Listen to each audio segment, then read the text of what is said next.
Try to get you guys started right on time. Thank you so much for coming out tonight, taking time out of your schedules to join us for the annual College Credit Plus informational meeting. My name is Annie Harem. I'm the coordinator of guidance at Mentor High School, and I'm here today with Miss Kathy Krazan, Miss Cindy Gamori, and Mrs. Sarah Skriner. And we just want to welcome you for being here tonight and attending the informational session. When you arrived at either of the entrances, you should have picked up two forms. One is the frequently asked questions, and the other is a two-sided form, the information certification and the letter of intent to participate.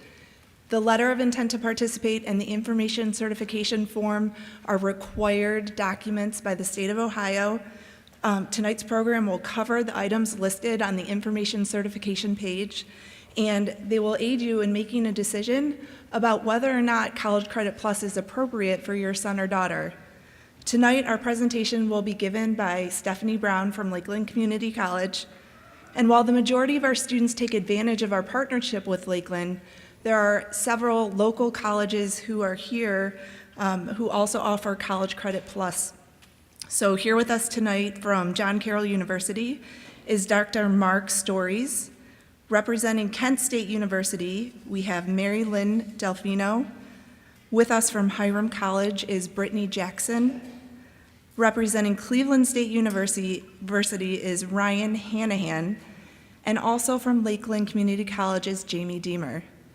All of our college representatives will be available after the presentation in the lobby to answer your questions. At this point, I'm going to hand the presentation over to Stephanie to get us started.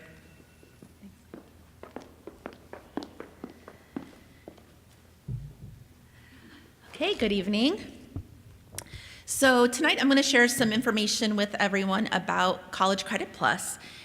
Most of the presentation is going to have information, just general information about the program, but I will be sharing some Lakeland-specific information as well because of our partnership with Mentor High School. And just be aware that there are other representatives from other schools outside these doors.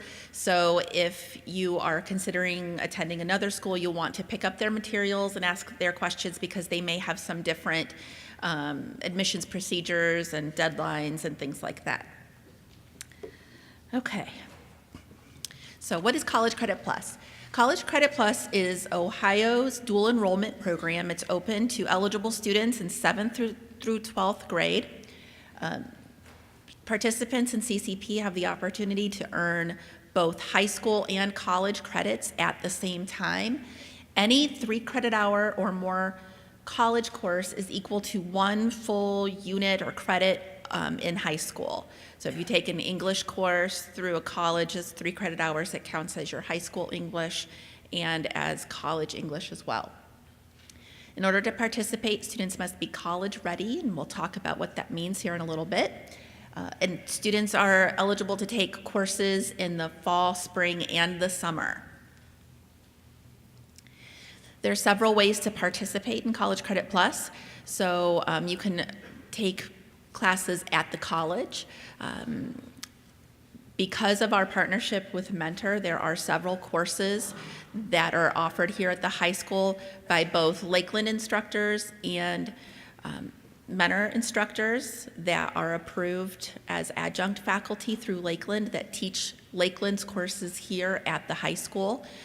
And many students also take classes online, especially if transportation's an issue.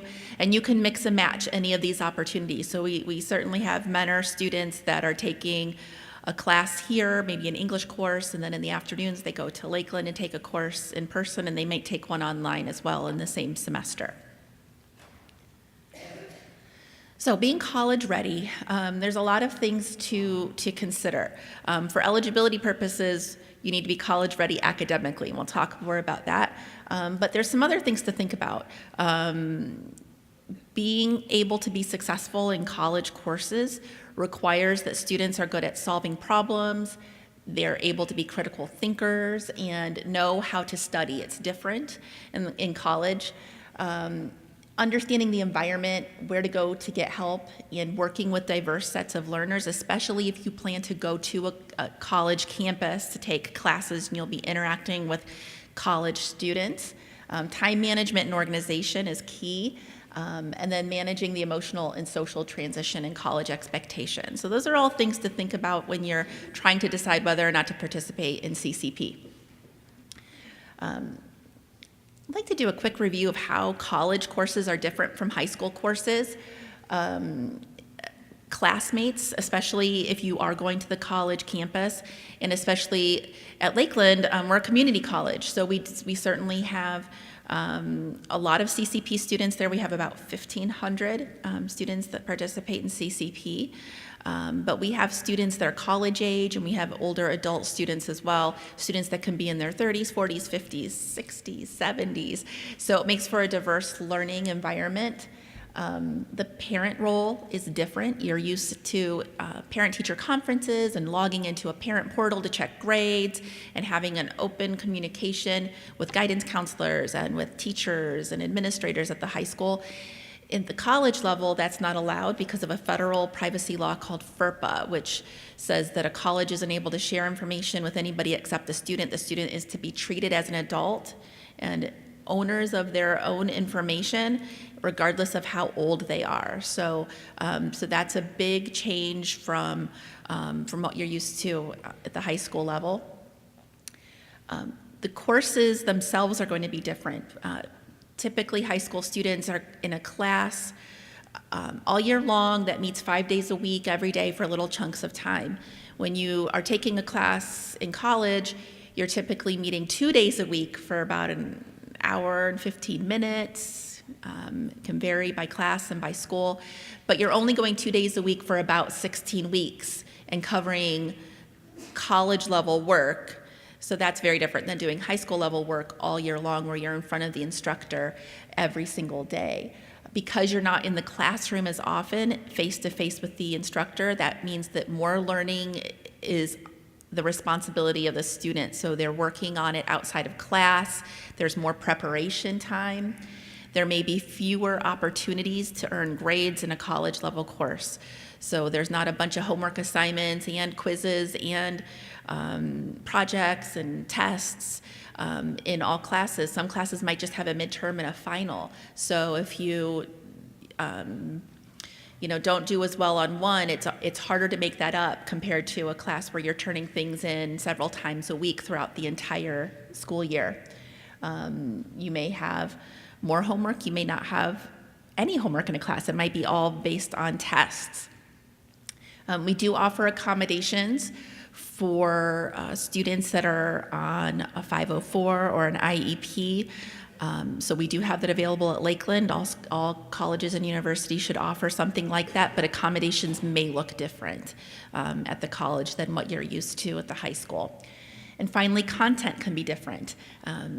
College classes are designed for adult learners, and some of the topics that come up in a college class as part of the lesson or part of a reading, a discussion that happens in the classroom can have adult content in the language and in some of the topics that they cover. That can happen in an English class, a psychology class, a biology class. So that's just something to be aware of. A college instructor is not going to change their assignments or the curriculum or the way that they're teaching the class because there might be somebody that's in high school sitting in the classroom. So just be prepared that if you're planning to take classes at the college campus, that those courses are designed for adults, and there might be some more adult themes that take place in the class. Other important considerations if you're thinking about participating in CCP, you have to really think about how to schedule your high school classes and activities to coincide with your college classes. And it's possible if you do CCP, even if you're full-time CCP, you can still participate in sports and after-school activities and band and those kinds of things, but you have to make sure that you create a schedule that will allow for those things. It can be tricky staying in the loop sometimes, especially if you are off campus taking classes, and that's when there's announcements that are happening and you miss that information. And calendars don't usually line up. The start and end of the semester, different breaks. We recognize at Lakeland President's Day on a Friday instead of the Monday that you're used to. Our spring breaks don't line up, so if you're used to going on a trip every year during Mentor's spring break and you're planning to do that again next year, and you have classes at Lakeland, that could impact your grade or something in that class. So those are all things to think about. There's a lot of benefits to participating in CCP. You're earning high school credit at the same time that you're earning college credit. You're getting a jump start on earning a degree or a certificate. When you start taking college level courses as a high school student, you quickly learn what the expectations are to be successful in college. So that generally, studies show that generally helps students transition and do well when they do graduate from high school and go off to another institution. And of course, you're able to save a lot of money on tuition and textbooks. Gives you an opportunity to explore different careers and majors. If you're thinking about majoring in psychology, you can take a few psychology classes as a CCP student and see if that's something that still interests you.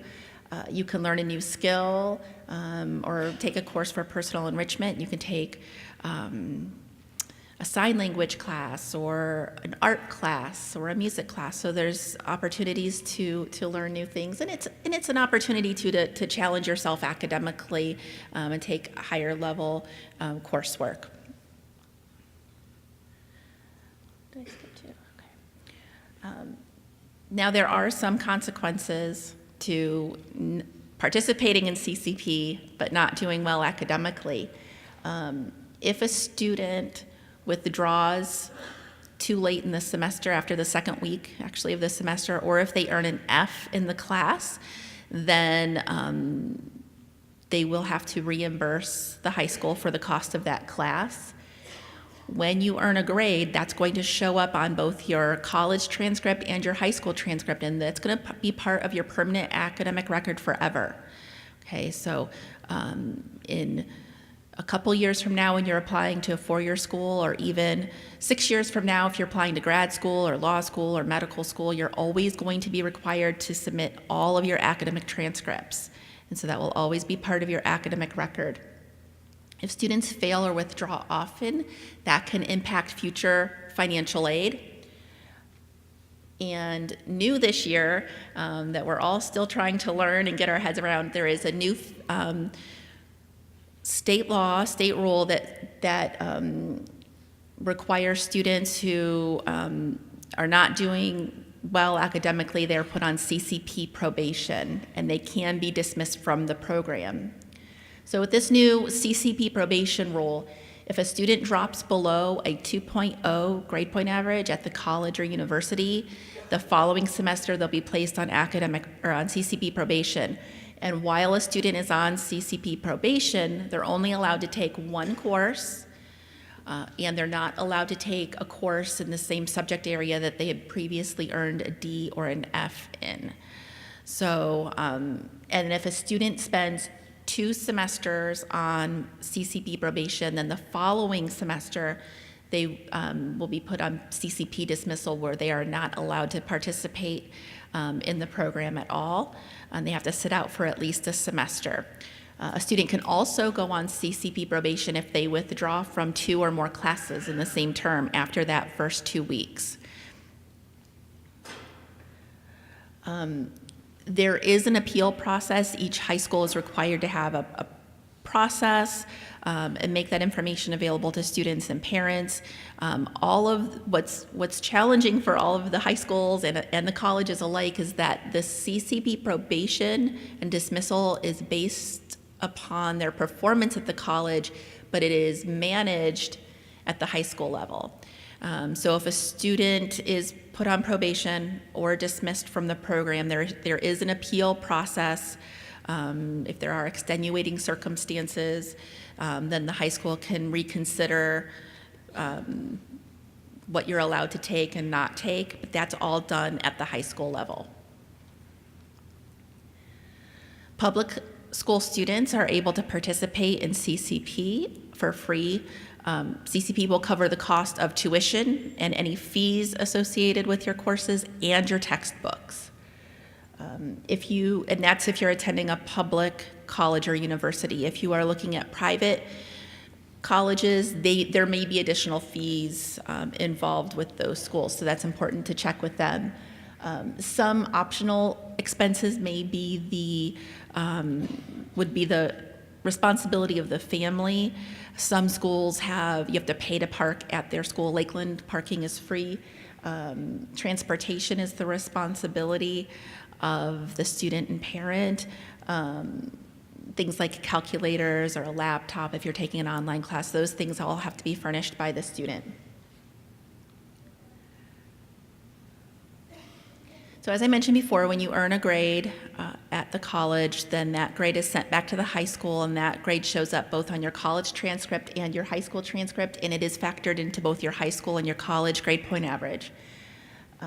If you are taking a class through CCP, and the high school has a similar, in the same subject area, AP course or weighted course, if it's an honors course, where maybe an A, instead of being a 4 on a 4-point scale, is a 5 on a 4-point scale, then the high school is required to weight your CCP courses using the same scale as the weighted scale courses.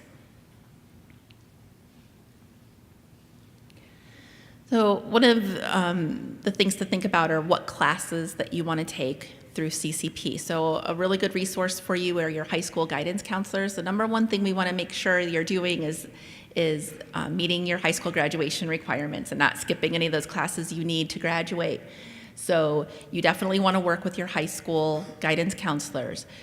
Colleges have counselors and advisors available too to help you pick classes. They're not going to be experts on what you need for high school, but they're going to be experts on what you need to transfer or for a certain type of degree or certificate. There is a new rule in addition to the CCP probation and dismissal rules this year. There's a new rule about eligible courses.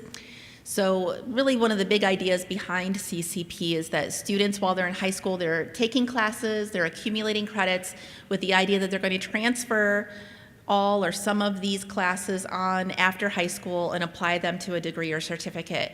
So to save money, to possibly graduate earlier.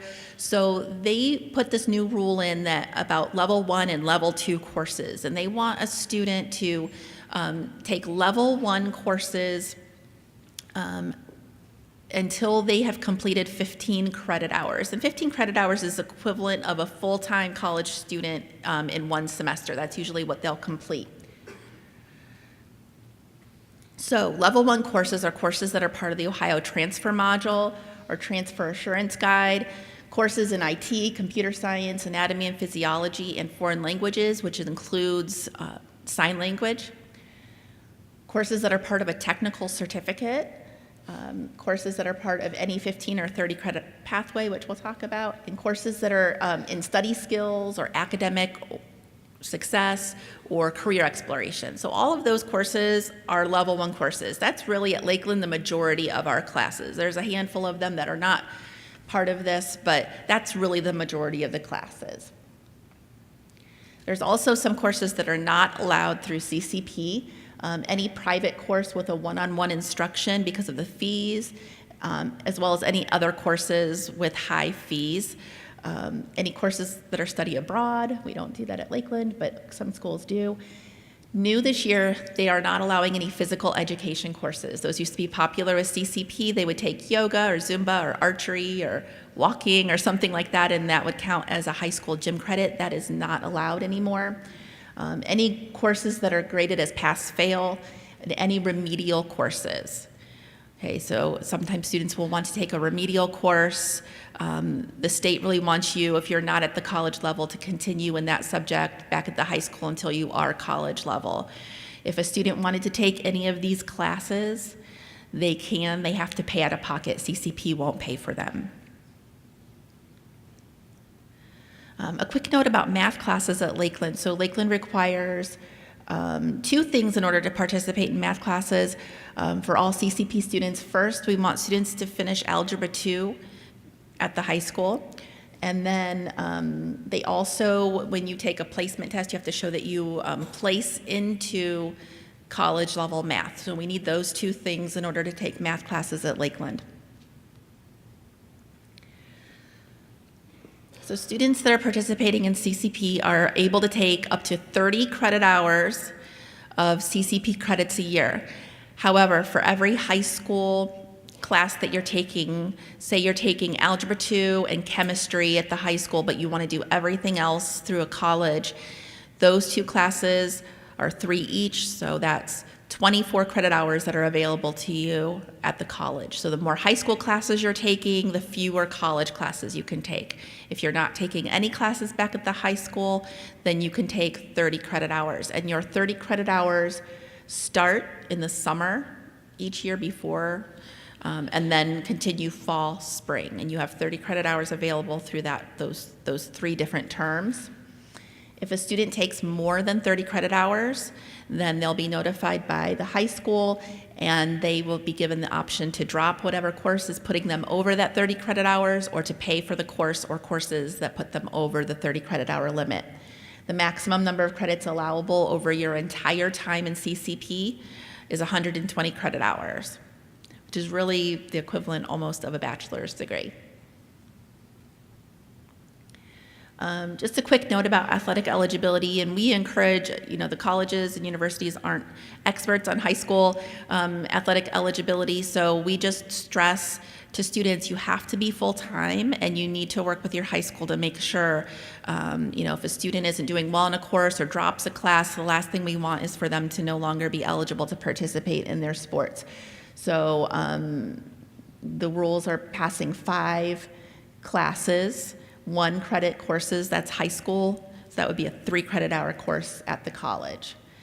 And it's important to know that summer classes, you can take them through CCP if you're participating in athletics, but they do not count for your eligibility. You have to be taking them during the school year. So some important things to think about when you're picking your classes. Like I said earlier, number 1 priority is making sure that you're going to graduate from high school. You're not missing any of your high school graduation requirements. The other thing to think about are what are your goals for participating in CCP. Some CCP students are able to take enough classes to earn 60 credit hours and complete an Associate of Arts or an Associate of Science at Lakeland, and that's our transfer degree. Those degrees are designed to transfer with a student who goes on to a 4-year school and majors in something else, and it counts as their gen ed requirements. Lakeland typically has between 90 and 100 CCP students graduate every year.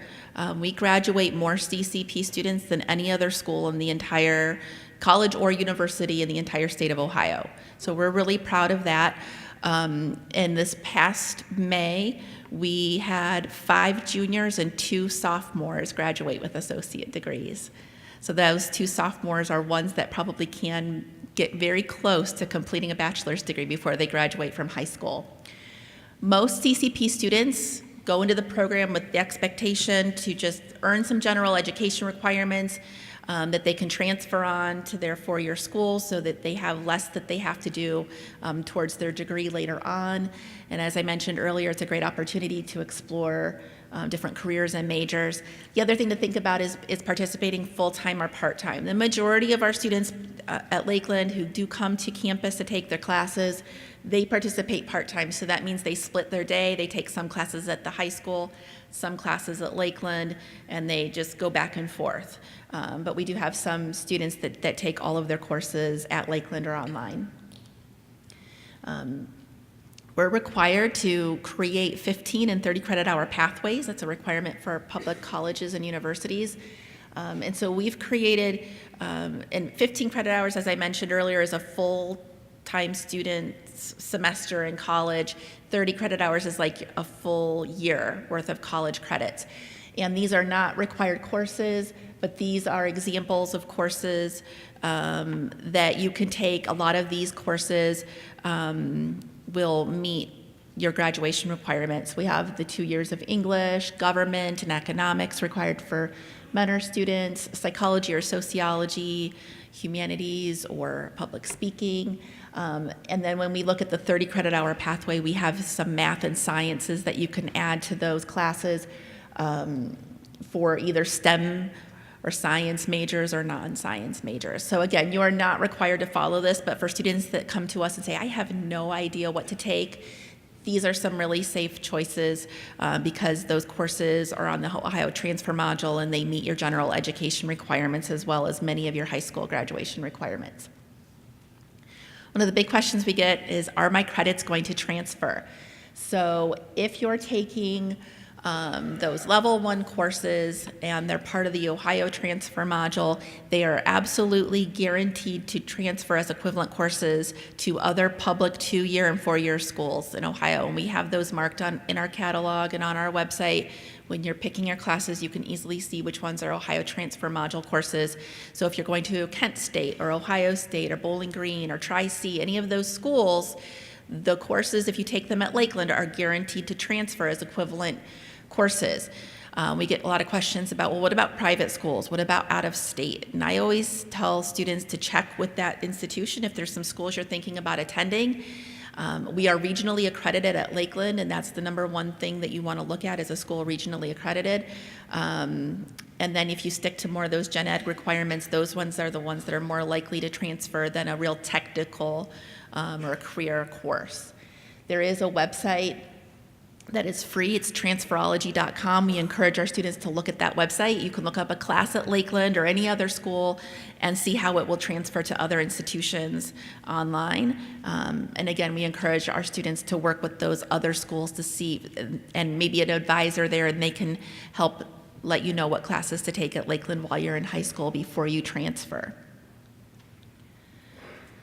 So how to participate in CCP. The step 1 generally is applying to the institution. You can, and applying to the institution does not commit you to attending there. You can apply to multiple institutions. And again, it's very important to check with each school to know what their deadline is, what their process is, and what kinds of things you need to submit.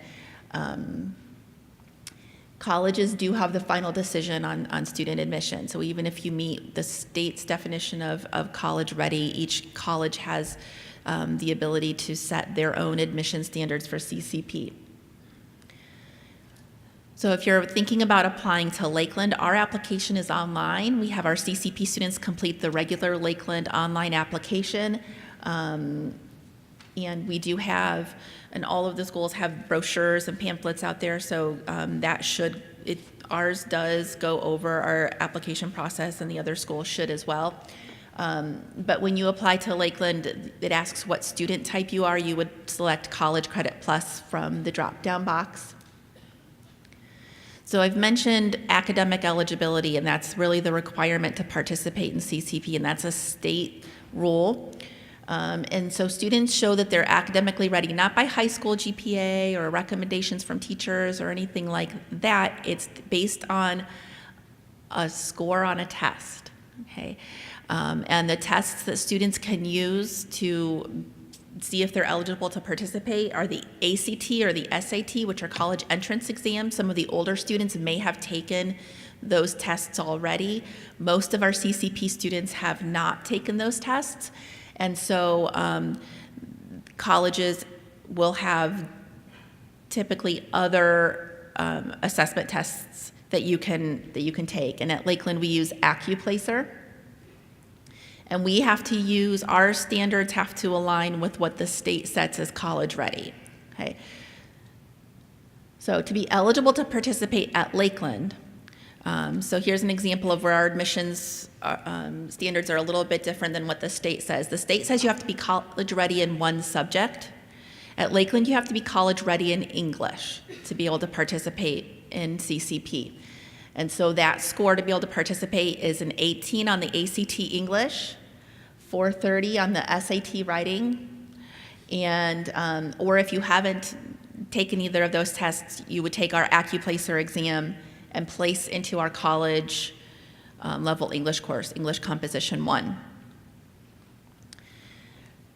So To take the Accuplacer at Lakeland, if you're thinking about attending Lakeland and you haven't taken the ACT or SAT, you would sign up to take the Accuplacer online, and you come to the college to take it. It is a test done on a computer that has been designed by the College Board. They're the same group that does the SAT exam.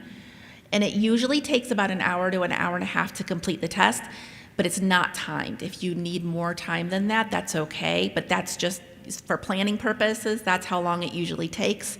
Students will take the English and math portion of the Accuplacer. It is required that students bring a photo ID. So I know that a lot of our younger students aren't driving yet. You can get a state-issued ID for, I think it's $5, so that's one option. If you do not have either of those, or a passport is okay. If you don't have any of those things, we have a form on our website that's done by the College Board. You fill it out, attach a photo of the student, and then that form has to be notarized or signed by somebody at the high school. Okay, so, and that's a College Board rule that we have to enforce in order to be a testing site. So if you come to you sign up for the Accuplacer and you come and you don't have either any of those forms of identification, they will send you away because we have to follow that rule by College Board. Like I said, you apply online for that. Students have 3 attempts to earn that minimum threshold for English. So if you come in and you don't do as well as you hoped and you aren't eligible based on your first test score, you can come back 2 more times to be eligible for the upcoming semester. And there's no charge. We don't charge for multiple attempts. Let's say a student tries 3 times and they don't get that minimum score.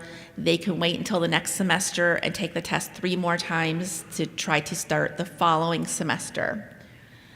We have a lot of information on our website for Accuplacer, and I encourage every student that's going to sign up for that test to look at that information, especially following the link to the outside website for the Accuplacer. They have sample questions, they talk to you about the test, and they also have a practice app that you can download, and you can take the test either just like you are in the testing center or with a tutorial.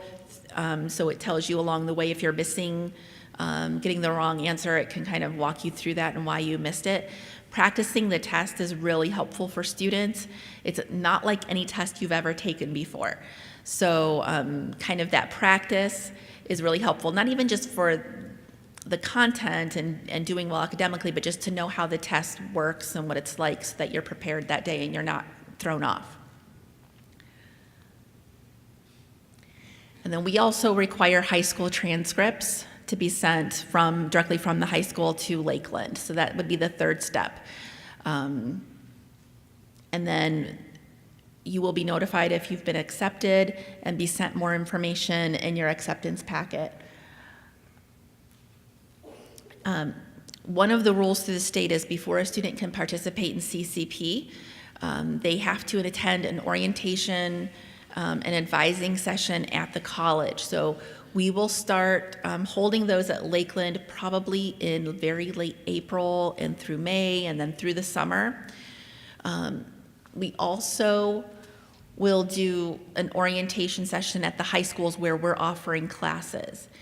And so we tell students, if you're taking all of your CCP classes at the high school, go ahead and go to the orientation that's being held at the high school. If you can't attend that, if you're taking any classes at Lakeland, we want you to attend one that's held at Lakeland. We try to do that to be convenient. At Menor, some of the classes are really popular, so we tell students that if you're thinking about taking any courses at Menor, any CCP courses at Menor, then you need to come to the new student orientation that will be held here at Menor, because the students that are there are the ones that are going to get priority into the classes that are offered at Menor High School.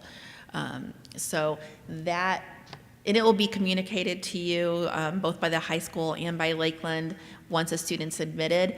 But that is going to be on April 10th at 6:30. So if you're thinking about taking any of the CCP classes here at Menor, you definitely want to get that on your calendar and plan to be here for that.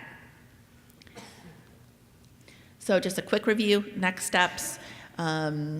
you've already done step one. You're here getting the information. Applying online, or however the school requires you to apply, submitting your ACT or SAT scores, or scheduling the Accuplacer placement test, submitting your high school transcripts. All CCP students have to submit a letter of intent to the high school by April 1st to let them know that they're thinking about participating in CCP next year. So those are the forms that are outside on either side of the auditorium. So make sure you turn that in. Even if you're not sure that you want to do CCP, you should turn that in. At Lakeland, we don't have a hard and fast application deadline, but we do ask students to try to do the online application by April 1st as well. That's just a good date to remember. Ideally, we get students admitted and they are able to come to an orientation and advising session, and we get you scheduled before the high school year is out and before you're on summer break, so that way you can get everything settled before you go on break. So April 1st is that date to really think about. And then, of course, attending the new CCP student orientation, either at the college or here at Mender if you're taking any of the classes here. We do have a Twitter account, so we're putting out updates and information and news and things there. So if you're on Twitter and you want to follow us, there's our information. And this is where I'd like to open it up for any questions. Anything about CCP or the partnership or the classes, I'm happy to answer. It's hard to see out there a little. Is it possible to maybe bring the lights up so that way I can see if anybody's raising their hand? Ah, thank you. Okay. Any questions for me?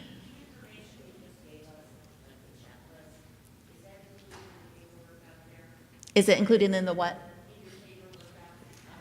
Yeah, we have that checklist in our brochure, and again, every school's a little bit different. So if you're not quite sure where you want to attend, and students can attend CCP at multiple institutions as well. We don't have a lot of students that do that, but if there's any schools that you're thinking about, making sure that you pick up their information, it'll be specific to their schools. But yeah, we have a checklist in our brochure. Mm-hmm. Any other questions? Yes.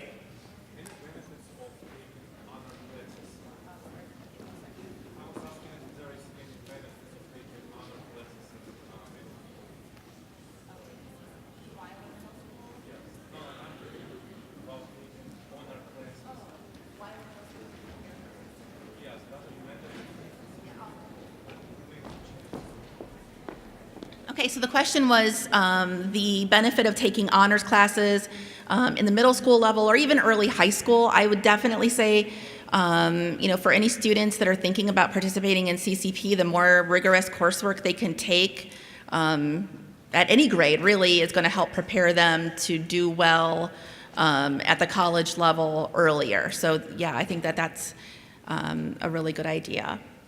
Yes. Okay.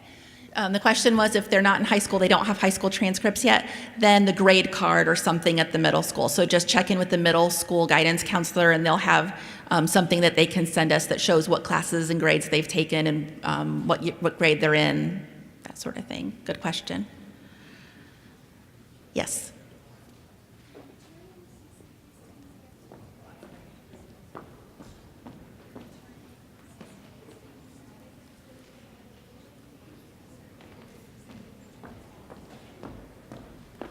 Question was, do returning CCP students have to go through the application process? No. So at Lakeland, anyways, once you apply, you're in our system, you're good to go. And you don't need to take the placement test again unless maybe you place high enough in English to be eligible, but later on you've taken more high school math classes and later on senior year, junior year, you want to take a math class at Lakeland, you can retest in math. The one thing that you do need to do every year is the letter of intent at the high school. So that letter of intent doesn't come to Lakeland. We don't see that at all, but you need to turn that into the high school each year you plan to participate in CCP. Yeah.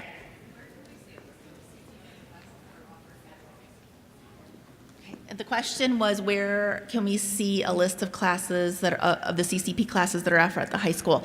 And that gets a little bit tricky because it can change from year to year based on lots of different things, enrollment, who's available to teach, that sort of thing. We offer quite a few classes at Mentor. Probably Mentor and Perry are the schools where we have the most classes, so you're going to have some good choices. That process of approval and planning and getting that scheduled doesn't happen until later in the spring. So unfortunately, I don't have that list right now, but that will be communicated.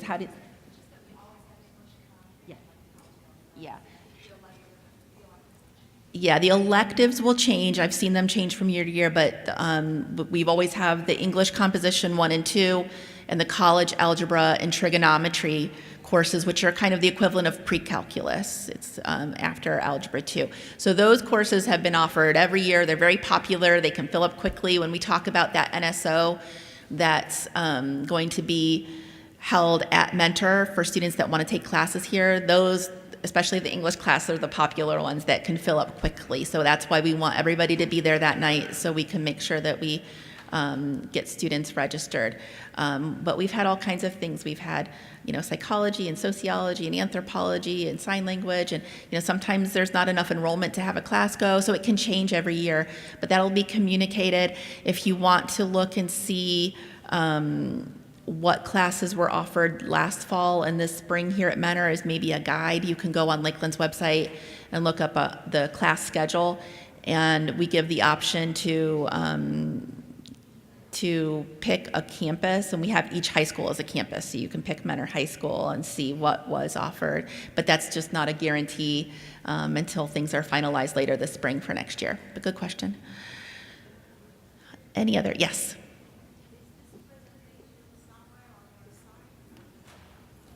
Is the presentation on the site?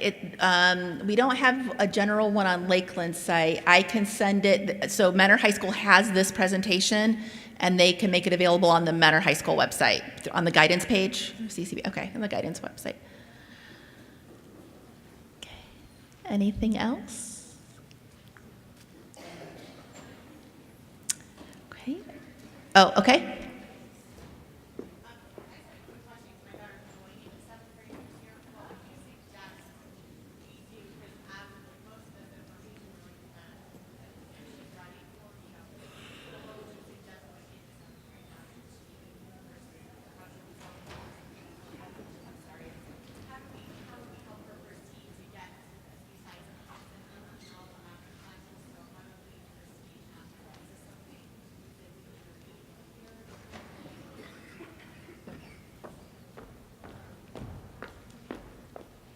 So the question was about a student that's going into the 7th grade. So technically, if they score in that range, the state rule says 7th graders can participate. We do not have that many. We do. We have a handful of students.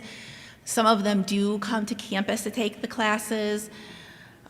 Most of them, I would say, take the class online, and they keep it to like 1, and so, and that seems to be pretty good. We had, it's not a level 1 course anymore, so students can't take it first semester, but we had a student once that was a 7th grader take creative writing, and it was online, and the instructor, they don't know. That's the interesting thing about CCP. When the instructors go to teach the class at Lakeland, they get the roster of all their students, and there's no star or bold print or anything for the CCP students. They just teach their class, and it's really hard to tell who's still in high school and who's not. 7th graders, they can usually pick out. But when it's an online class, they don't see the student. So at the end of the class, the instructor was telling the student that they were like the best student in the class, and they were a 7th grader. So, we do have some 7th graders, and they tend to do well if they're looking for a specific class or just to be challenged. But I think it's, an important conversation to have maybe back with the middle school guidance counselor and see, what might be good. But that will apply on their high school transcript later on. So, when you look at CCP students, the majority of our CCP students are seniors, then juniors and sophomore, and it kind of gets smaller and smaller, but we certainly have the 7th and 8th and 9th graders that participate on campus, online, and take classes at the high school as well, so. Okay. Any other questions? Yes.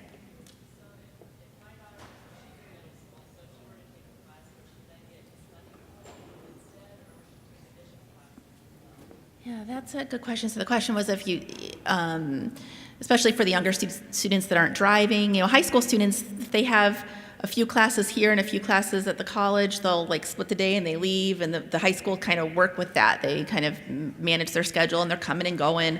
In the middle school, it doesn't usually function that way. I imagine they would probably give a middle school student who's there all day, they'd probably give study halls to give them time to work on their college level work. They probably wouldn't want to put more middle school classes on top of that while they're also trying to manage a college course. So I imagine, but that you'd want to probably check with the school on that. Any other classes or questions? Okay, well, the representatives from the different schools are out these doors, so if you want to go talk to another school, Jamie and I will be at the Lakeland table if you have any specific questions for us, and you can always contact us by phone or email, and our contact information is in the brochure. Thank you so much for coming tonight.